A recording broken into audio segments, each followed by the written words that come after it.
అనుదిన అరుణోదయస్థుతి కార్యక్రమంలో అనుదినము మాతో కలిసి దేవుని స్తుతిస్తున్న మా ప్రియ సోదరి సోదరులకందరికీ మన ప్రభువైన యేసుక్రీస్తు నామమున ప్రేమతో వందనాలు. ఉదయకాల మన ధ్యానాంశము పరిశుద్ధ గ్రంథమైన బైబిల్లో నుంచి 104వ కీర్తన 1-6 వచనాలు మనం చదువుకుందాం. నా ప్రాణమా, యెహోవాను సన్నుతించుము. యెహోవా నా దేవా, నీవు అధిక ఘనత వహించిన వాడవు. నీవు మహాత్యమును ప్రభావమును ధరించి ఉన్నావు. వస్త్రము వలె వెలుగును నీవు కప్పుకొని ఉన్నావు. తెరను పరిచినట్టు ఆకాశ విశాలమును నీవు పరిచి ఉన్నావు. జలములలో ఆయన తన గదుల దూలములను వేసి ఉన్నాడు. మేఘములను తనకు వాహనముగా చేసుకొని గాలి రెక్కల మీద గమనము చేయుచున్నాడు. వాయువులను తనకు దూతలుగాను అగ్నిజ్వాలలను తనకు పరిచారకులుగాను ఆయన చేసుకుని ఉన్నాడు. భూమి ఎన్నటికి కదలకుండునట్లు ఆయన దానిని పునాదుల మీద స్థిరపరిచెను. దాని మీద అగాధ జలములను నీవు వస్త్రం వలె కప్పితివి. కొండలకు పైగా నీళ్లు నిలిచెను అని చెప్పేసి చూస్తుంటున్నాం. చదువుకున్నటువంటి ఈ యొక్క లేఖన భాగంలో ఆయన ఎంత అధికుడో, ఆయన ఎంత ఘనుడో ఇక్కడ మనం చూస్తూ ఉంటున్నాం. సృష్టిలో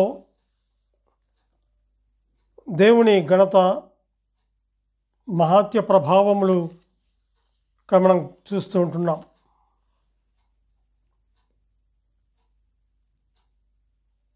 పంచభూతముల కలుగు చేయటంలో ఘనుడు అని చెప్పేసి చూస్తుంటున్నాం. అనుదిన అరుణోదయస్థుతి కార్యక్రమంలో ఇలాగూ ఆయన సన్నిధిలో చేరి ఆ ఘనుడు మహోన్నతుడైనటువంటి ఆయన్ను మనము స్తుతించి గణపరిచే భాగ్యాన్ని దేవుడు మనకు అనుగ్రహించాడు. అందును బట్టి మనం ఎంతగానో ఆయన్ను స్తుతించవలసిన వారముగా మనం ఉంటున్నాం. నా ప్రాణమా, యెహోవాను సన్నుతించుము అని చెప్పేసి అంటూ, యెహోవా నా దేవా, నీవు అధిక ఘనత వహించిన వాడవు అని చెప్పి చూస్తుంటున్నావు. నీవు మహాత్యమును ప్రభావమును ధరించి ఉన్నావు అని చెప్పేసి మనం ఇక్కడ చూస్తుంటున్నాం.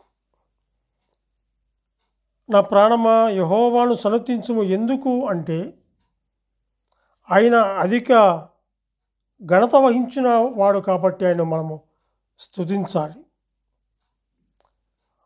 అంతేకాదు, రెండవదిగా గమనిస్తే మహాత్యమును ప్రభావమును ధరింపచేసిన వాడు కాబట్టి ఆయన మనము స్తుతించాలి.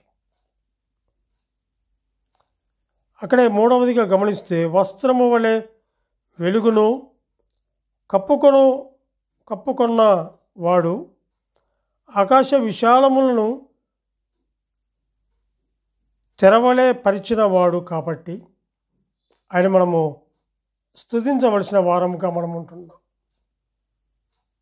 అంతేకాదు, కానీ మేఘములను వాహనముగా, వాయువులను దూతలుగా, అగ్నిజ్వాలలను పరిచారకులుగా చేసుకున్నవాడు కాబట్టి ఆయన మనము స్తుతించవలసిన వారముగా మనం ఉంటున్నాం.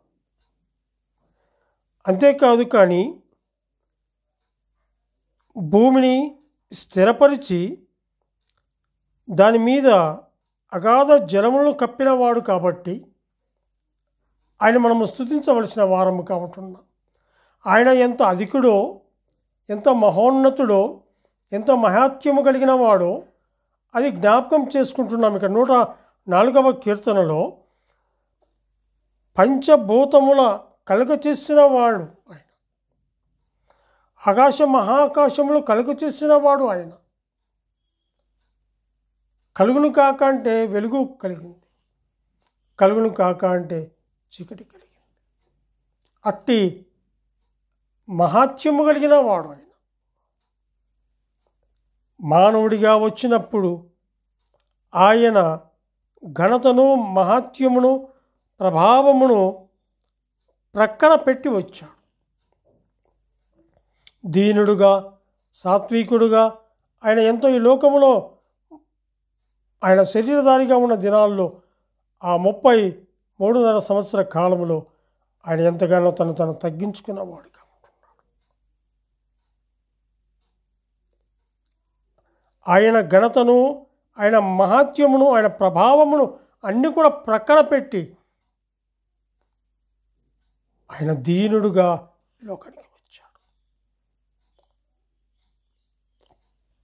పాపముల చేత, అపరాధముల చేత చచ్చిపోయిన మానవుణ్ణి బ్రతికించుట కోసం. ఆయన సృష్టి ఎంత గొప్పదో కదా. ఆకాశము, భూమి, సూర్యచంద్ర నక్షత్రాలను కలుగు చేసిన వాడు, వెలుగును చీకటిని కలుగు చేసిన వాడు. ఒక ప్రక్కన చూస్తే చెట్లు, పచ్చిక ఎంత ఆహ్లాదకరంగా ఆ పచ్చదనాన్ని, ఆ యొక్క చెట్లను మొలిపించిన వాడు ఎంత గొప్ప దేవుడు. అట్టి గొప్ప దేవుణ్ణి, అట్టి అధికుడైనటువంటి ఆయన్ను, ఆరాధనకు అధికుడైనటువంటి ఆయన్ను మనము స్తుతించవలసిన వారంగా ఉంటున్నాం. ఆయన మహాత్మ్యమును, ఆయన ప్రభావమును, ఘనతను కొందరు మాత్రమే ఆనాడు గుర్తించారు. నేడు అనేక మంది ఆయన గుర్తిస్తూ ఉన్నారు. ఆయన ఎవరో, ఆయన ఏమై ఉన్నాడో, ఎందుకు ఈ లోకానికి వచ్చాడో, ఆయన ఎంత అధికుడో, ఎంత మహాత్మ్యము కలిగిన వాడో తెలుసుకొని ఆయన్ను హృదయంలో చేర్చుకొని నోటితో ఒప్పుకొని, దేవా మా పాపముల నిమిత్తము పరమ నుండి వచ్చావా ప్రభువా అని చెప్పేసి ఎంతోమంది ఆయన్ను హృదయంలో చేర్చుకొని అట్టి అధికుడైనటువంటి ఆయన్ను, అట్టి మహాత్మ్యము కలిగినటువంటి ఆయన్ను స్తుతిస్తూ కనపరుస్తూ ఉన్నారు. హృదయంలో చేర్చుకొని, నోటితో ఒప్పుకొని, హృదయంలో చేర్చుకొని ఆయనను సొంత రక్షకునిగా అంగీకరించిన వారు ఎంతోమంది ఉన్నారు. ఉదయకాల వేళలో కూడా ప్రియ సోదరి సోదరులను వింటున్నావేమో, ఆయన మాట ద్వారా ఎన్నో గొప్ప కార్యాలు చేశాడు. ఆకాశమును, భూమిని, వెలుగును, చీకటిని, చెట్లను, పక్షులను, సముద్రంలో ఉండే చేపలను, ప్రకృతిని ఎంతో ఆయన మాట ద్వారా చేసినటువంటి ఆ మహాత్మ్యము కలిగినటువంటి ఆయన్ను మనము స్తుతించవలసిన వారముగా మనం ఉంటున్నాం. దేవుడు తన వాక్యాన్ని దీవించును గాక. ప్రార్థన చేసుకుందాం. కరుణా సంపన్నుడమైన మా ప్రియ పరలోకపు తండ్రి, మీ ఘనమైన, శ్రేష్టమైన, ఉన్నతమైన నామమునకు స్తుతులు, స్తోత్రములు చెల్లించుకుంటున్నాం దేవా.